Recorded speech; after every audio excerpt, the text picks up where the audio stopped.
All right, it is time for a reading check-in, wrap-up, kinda, and other stuff. Hey everyone, it is Shannon, and I am super excited to be here today to do my July stats and reflection month, which I don't have cards for yet, but I will do that for next month. It's sort of the same thing. It's not really a wrap-up. I don't really do wrap-ups. I think I've just come to realize this. I talk about books either in my Friday reads or individual reviews. So this is more going to be about stats, projects, check-in. I'm going to go through my stats. I'm going to look at how many series versus standalone titles I read, because that's always fun. Do a check-in on my projects. Look back at my TBR for July. How did I do? And reflect a bit back on the month, as well as share my favorites. Because this will be a long video, I am going to leave jump links down below into those, I guess, 5 categories. So if you just want to see the favorites, you can jump to that, or if you just want to see how many ridiculously large number of books I read in series, you can jump to that, or you can watch the whole thing. It is up to you. The choice is yours. So first off, we are going to get to the stats. In the month of July, I read 36 titles, which came to a total of 6,838 pages. Now, I actually do my daily page count by how many pages I read that day, as opposed to the total of the pages of the books that I read for the month. Just FYI, if anyone's interested. That actually brought my daily page average to about 200 pages a day, which is a lot. That's the highest for the year so far. Both the total and the average. I guess the average would have to be the highest if the total's the average, because math. And my best day, I read 589 pages. I think that was during Readathon. And my lowest page count per day was 53 pages. So before you go, that's so much or that's so little, I think everyone has you can have both reactions, you know what I mean? I feel like I see people who read exponentially more than that a month, and I'm like, how do they do it? And I'm sure people have the same reaction. Well, I'm not sure. I imagine people may have the same reaction to me, but I read a lot of different types of works. Those certainly aren't all novels, and we will get to that right just now, because I'm going to do a breakdown per length, and also you don't you can read as much or as little as you want. You can work on reading more or less if you want. So I try not to I like tracking stats, but I try not to get into the comparison game, because it's not really helpful. Because the best comparison is, are you meeting your goals? Right? Anyway, let's get to the breakdown by title, type, or length. In the month of July, I read 1 comic, 3 graphic novels, 6 mangas, so 10 of the works that I read were visual works. I read 2 nonfiction titles. I read 1 poem, it's a really long poem, but 1 poem, 2 plays, 2 short stories, 2 collections, 3 novellas, which is quite high for me. I don't usually read that many novellas. I read 1 kid's novel, 3 YA novels, including 1 novel that was in verse, 4 adult romances, which is definitely an increase over the past couple of months, 6 adult urban fantasy novels, which are all part of the same series, and 2 adult novels. I separated out adult novels from romance and urban fantasy, because I read those 3 categories, shall we say, at different paces. And I'm trying to increase my adult novel reading, maybe. I don't know. It's something I keep on coming back to if I want to try and... I guess, because I read 36 things, but 2 were adult novels. A lot of people, when they say they read 30 titles, they were all adult novels, but that's not what I read. So anyway, I'm still working on trying to figure out what's important to me and why in terms of that, but I like to track it separately. And the 2 adult novels, 1 was science fiction and 1 was horror.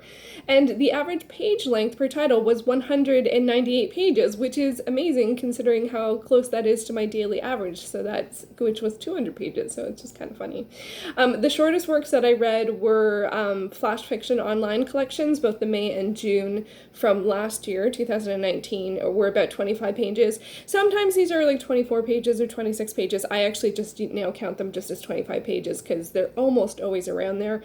Flash fiction online is a website dedicated to flash fiction. My brother writes a nonfiction article in it monthly called F writing, let's just call it F writing. And I have been working through the backlist with I think I might have come full circle on, he did like a year of like focused on one thing. So I've been reading the backlist. You can read on the website as well, but they do a collection of 4 short stories and the 1 nonfiction work that my brother writes, and they make it available in Kindle format for like $1.30. So I just buy them, and I'm just slowly working my way through. If I do 2 a month, maybe I'll be done by the end of the year. I don't know. Anyway, so that was the shortest works I read, were 25 pages each, and then the longest work I read was 754 pages long, and that was Breaking Dawn. That book could use some editing. I felt that way the first time I read it, and I felt that way this time I read it. It does not need to be that long. That is, and I think consistently the longest title I read tends to be YA, which is just, I don't know why YA is so long, but anyway. The breakdown by genre, this is always fun to look at. I read 1 classic, which was that poem. It was the Voyage of the Argo. I read 1 historical fiction, but that was a manga, Vinland Saga.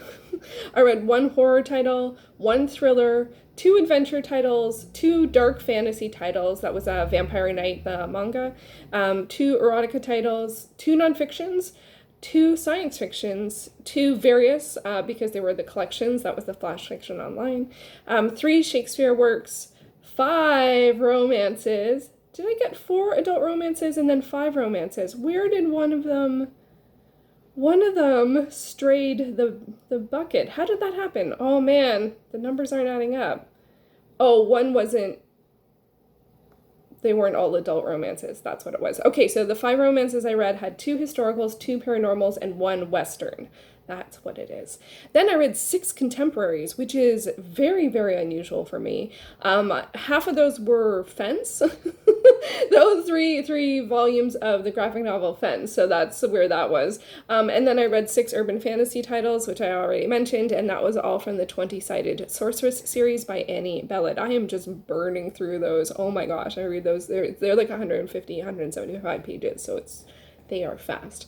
In terms of the format breakdown, this is what physical or digital format they are. I don't normally track this, but in my August TBR, one of the things and the challenges I'm setting to myself is to read more lighter works, physically lighter works. I'm trying to read more on my Kindle and read more paperbacks because my hands have been sore. And so I am trying to see if I shake up the formats, does that help in terms of relieve some stress on my hands? So it's a bit of an experiment. So this isn't something I'm going to check in on always, but I thought since it's something that I'm looking at towards August, it would be interesting to talk about it here.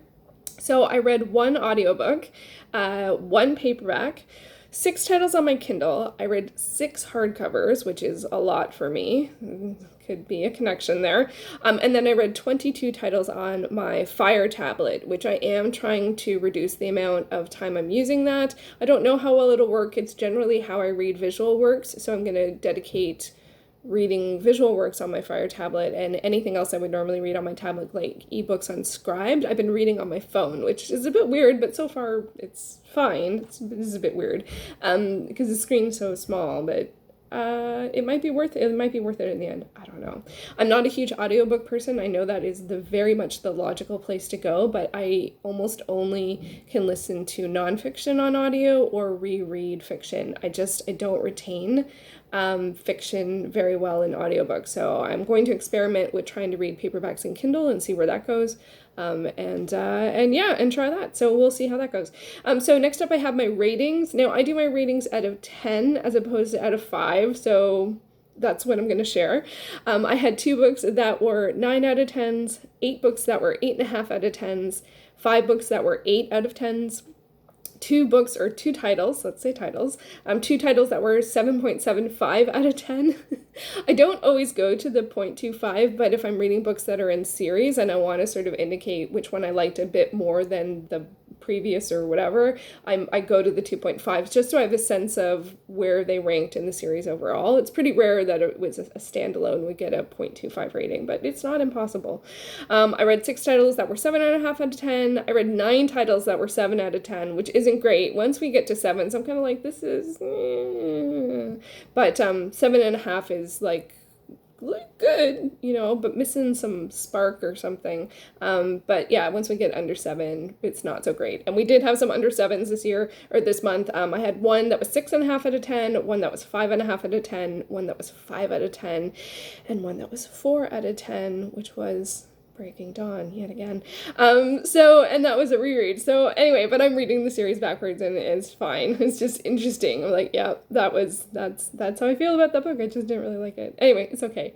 The average overall was 7.513, which is not bad. As I said, 7.5, I feel like I enjoyed reading it, but it wasn't like 8 is when it's like, oh, like I really enjoyed it. If it's under 8, there's some reservation in some way, whether that's enjoyment or if there was something I didn't like, took issue with, or, you know, that kind of thing. So, but overall 7.5 as an average feels pretty good. Now series versus standalones. Okay, so out of the 36 titles I read, 28 were parts of series and 8 were standalones. So definitely I'm a series reader. This isn't really any surprise to me, but this is a pretty high percentage because that 78% of my titles read were for series, which is quite high, and there's only 22 standalones. In terms of series, I started 7 series. I read 17 works that continued or progressed a series. I caught up on 1 series. I feel undecided about 1 series. I can't remember what that is. I didn't DNF any series. And I completed 1 series, which was The Last Good Night by Tiffany Rice. It's a bit of a cheat to call it a complete because it's a 5 short stories within the original Sinners world, but it is a sort of complete work to itself. So I'm considering it a series complete because I read the 5 parts, but I haven't even started that series. I've only read the in-betweeners. So weird. Now on to projects and challenges. Now I have lots of different challenges this year and projects that I am working on. I never did an intro video, so I'm not going to go through these one by one. Overall, I have 37 different projects or challenges or explorations that I'm working towards. So I'm not going to go into the minutia of it. I might do a video about it. I might not. We're already halfway through the year, so I don't know if it makes sense to talk about something I decided about in February. I do my goals in February. So anyway, some of them I do talk about, so I will reflect back on them maybe as time goes on, but for this month, I'm going to do it this way. So in terms of what I read, 25 of the titles I read this month were for projects. They counted, I got a tick box, or it got me further in something that I am working on. So I'm really happy about that. 70% of my reading was for like year-long challenges.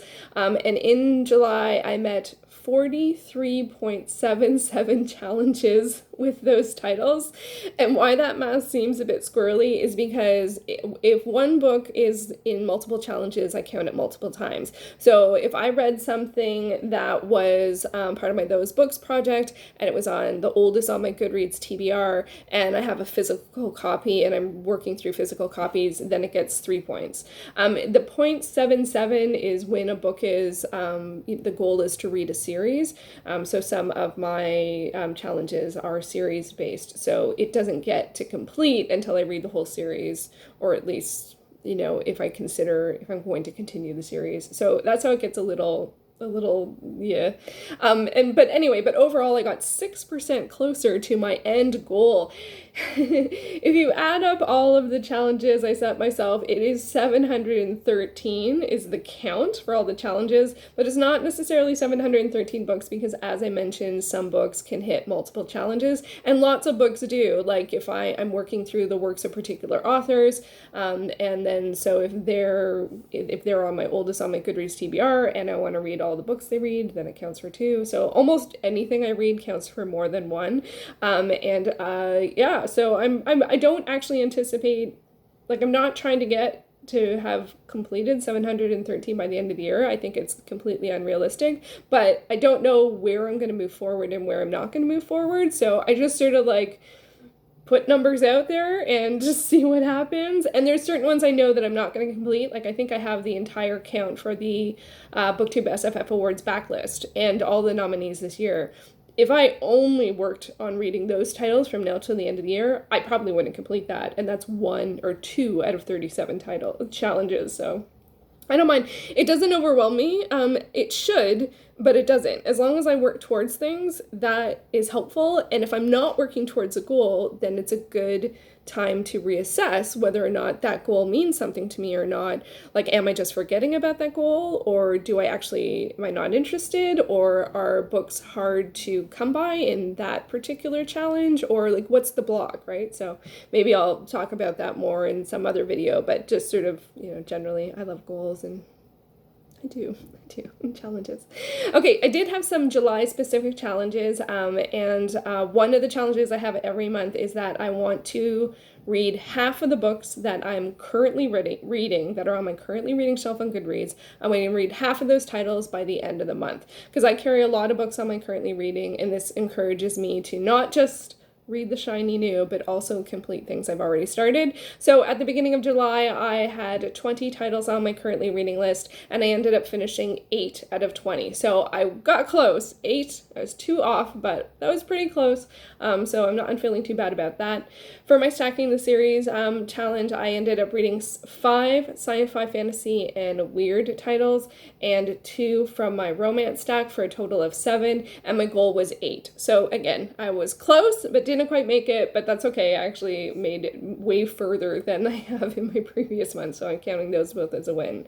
I did also participate in 2 readathons in July. I participated in All the World's a Page, which was a Shakespeare-themed readathon hosted by Olivia from Olivia's Catastrophe, Kara from Wild Book Garden, and Julia from Shakespeare and Such, and it was a month-long readathon. For that, I read 3 Shakespeare plays and 1 nonfiction commentary that was part of one of the editions, part of Macbeth. There was a lot of Macbeth going on. I reread Macbeth, I read commentary on Macbeth, and I also watched a performance of Macbeth, the Michael Fassbender, Marion Cotillard film that came out a couple of years ago. I also watched the Stratford Festival production of Coriolanus, and it was very good. And that completed a fair amount of challenges. I didn't hit every challenge, but it was a lot of fun to explore Shakespeare and also to find new people that were enjoying Shakespeare, so that was all good fun. I also participated in Grinchathon, which is had their Christmas in July edition. It's hosted by Izzy, Punk Rock Girl PA, and I only finished 2 of my Grinchathon titles during Grinchathon out of my 7-book TBR, so didn't do great there. I did finish an additional 2 shortly thereafter, like on the 2nd or 3rd of after it was finished. But I also participated in lots of the sprints, like maybe even every day or almost every day. So that was a lot of fun hanging out with Izzy and my fellow Grinches, and I had a lot of fun with that readathon, and it was great to see what people were reading. It's always fun to read together. Another thing that wasn't on my challenges or anything, but sort of fits into the same sort of vibe of things. One of the things I was really enjoying this month is live shows, and there has been so many live shows that I've gone to this month. I have really, really enjoyed them, especially in terms of the romance booktube community does a lot of live shows. They do a Tuesday night reading hour, often either at 7:30 or 8 o'clock EST, and the rotating chair of where it is hosted, and that's been a lot of fun to read with people, and I found lots of new booktubers that way. Also, Nicole from Who Picked This Book, her and Jen do a weekly book club live show. I don't know if it's always weekly. I participated, or I went to a couple of the ones for that. I went to the one for Eclipse and Breaking Dawn, and that was a lot of fun, and they have picked the September picks, which is a cozy mystery series. I'm going to try the first one of that. I don't tend to read a lot of cozy mysteries, but I had so much fun at the live shows that I'm going to try and continue to keep up with that. So let me know, do you watch any live shows? Are there any channels that you have been enjoying this month? Or just generally, it doesn't have to be this month, because I've had so much fun going to them, especially with all the things going on in the world. It's just nice to spend some time reading with people or chatting about books with people in a live format. I've really enjoyed that. So thank you to everyone who does live shows. I really appreciate it. It's a different energy. You really have to be on your toes, and I I really like them, so that's been great. Looking back at my TBR as a whole, I ended up reading 10 out of the 20 books on my July TBR, which is about average for me. And I think I just have to come to terms with the fact that that is the truth. And I've gotten a little better at the fact where I now, like, once it's like 3/4 through the month, I don't start any new books on my TBR unless they're really short works. I just let them go and trust that they will come back on another TBR later, because I don't want to, at the end of the month, get like 50 pages into like a 300-page book or a 400-page book and then feel like it's sort of, and I don't know, like maybe, I don't know, for me, I'd rather have the fresh start on the new month and, you know, enjoy the new books that I've chosen. I feel like, yeah, so it feels kind of crummy, but on the other hand, when I have tried to be really, really strict with my TBR, I am miserable. I like choice. I like being able to read something, like a book that my hold comes through from my library. I like being able to find something new on Scribe and be like, that looks interesting, I want to read that. So I think I need to make room for some of that follow my nose kind of thing, and just be okay with that. It's true that I just get to about half of my TBR. It's just true. I did start about another, I think, 3 to 4 books that carry over to the month, but the rest I'm just gonna let go and let them come back to me at a different time. Okay, so now we are on to the favorites, and I picked my top 6 favorites because that's what I did. So we're gonna go from 6 to 1, and yeah, now we get to talk about those ones. And so the first one is actually, I'm cheating a little bit, and I'm going to go with the entire Fence series that has been released so far. So volume 1, 2, and 3. This is by C.S. I don't know if it's Pacat or Pacat, illustrated by Johanna the Mad, and it is created by them together. And this is a graphic novel series that centers on fencing and is set in a school. I don't know if it's a private school. It feels like private school. I don't know. I went to public school, so all those things are such a mystery. Or boarding school. It's a boarding school. Are all boarding school private schools? I have no idea. Public school. Went to public school. But it's set in a boarding school, and there is some rivalries, and it's about people trying to get onto the fencing team. I really enjoyed it, and I burned through all 3 volumes, one after the other, and I really wanted to know what happened next. And in that sense, I feel like it's the best. I've enjoyed it reading it that way. At the end of the first one, I was like, I can't wait. So I went right and used a Hoopla credit, and I'm like, I'm gonna see where this goes. I really enjoyed it. It's one that's definitely lived up to the hype. A lot of people have talked about this one. I don't always tend to have the same opinion. I don't think anyone ever always has the same opinion as everyone else. It's actually literally not possible. But it's always a happy surprise when something is hyped up and then you end up enjoying it. So Fence is my 6th most favorite. My 5th most favorite is The Black Flamingo by Dean Atta. This is a YA novel. This is the one that is in verse, and this is a coming of age story. It's one that I found, it took me a while to sink into the fact that it's a little bit different than how it's described. Like, the emphasis and the time spent is a little bit different on how it's described, because everyone seems to describe this in its own way, but it's a childhood to university coming of age, coming into one's own. And I like stories like that, but when people talk about it, they talk about the character when he is older, and I'm like, there's a lot of growing pains throughout his whole life, or his whole life until college, and I really did enjoy it, but I had to step back from my expectation and rein that in and reflect on it again, and I did enjoy it. So that was Black Flamingo.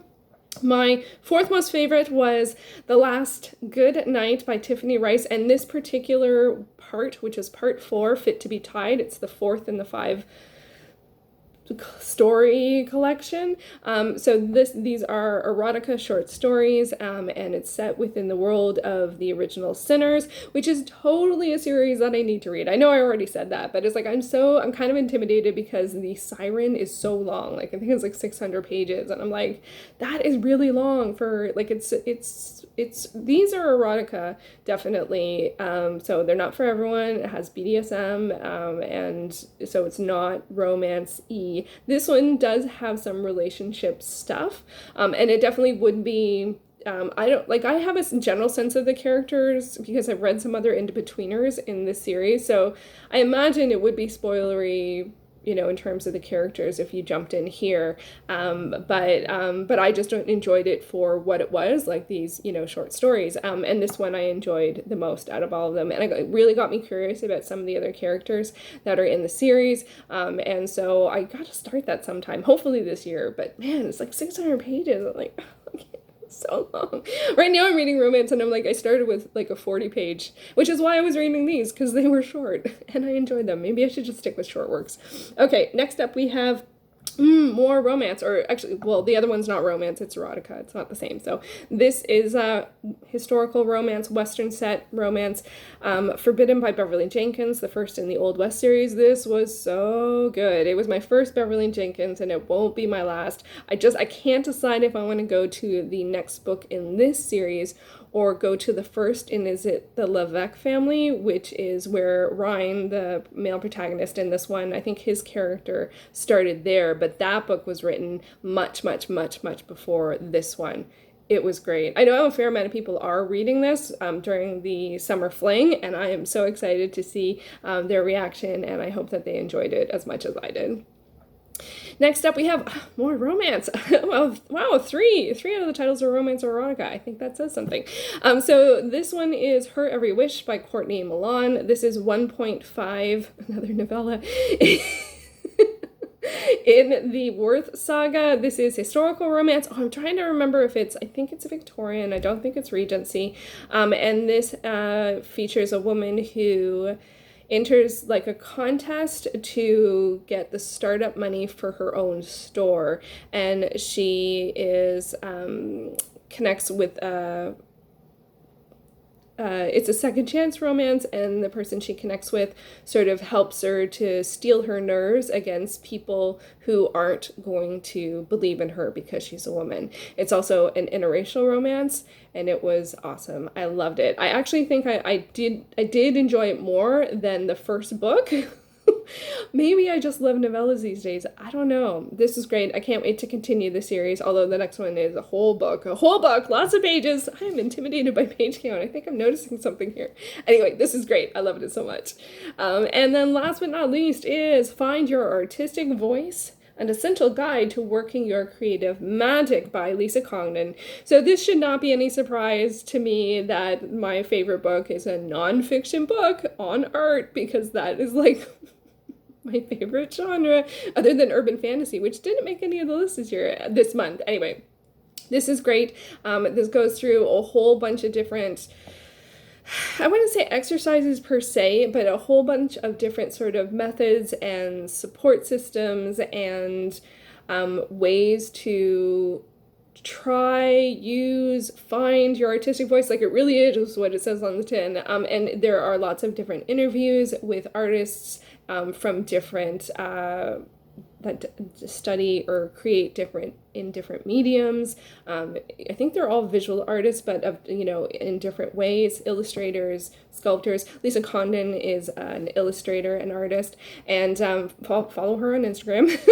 And she also taught classes at Creative Bug. I don't think she's done a new one recently, but I love her classes at Creative Bug, and it was great. It was great. Like, I read it digitally from the library. It took a long time for the whole to come in. It's definitely one that I would more than like to purchase a physical edition of, just because of all of the different advice that's given and the things that you can try, and things that are roadblocks, things that are, great to work on your own, but aren't necessarily something you'd share, when it's okay to share what. Like, there's so many different things, and that's just in terms of, I'm trying to remember, she does talk about that, but I can't remember what she recommends about that. So I already need to reread it. I love this. I am getting back into drawing, which has been quite a joy, and maybe reading this in the month had something to do with that, because it definitely was my most favorite. So there you go. There are all the stats, all the things. These videos are so long. Thank you for sticking with me all the way to the end. I might try next month, try and figure out you know, if there's part of this that doesn't need to be here, or I don't know. I like numbers, I like stats. It's helpful for me to reflect on these things. And I know I put these up later in the month, but it takes me a while to collate the data, so it takes a little longer. And reflection, you know, it's nice to have a little bit of distance in time, so I think it's okay to put them up later in the month. You can also put them up the next day. I'm not passing judgment or anything like that. I'm just saying that for me, I hope it's still interesting. You know, it'll inform my September TBR as opposed to my August TBR, because I'm already working through August, so it's sort of a leapfrog situation. So anyway, this is getting super long, so thank you so much for watching, and I will be back soon with another video. Take care.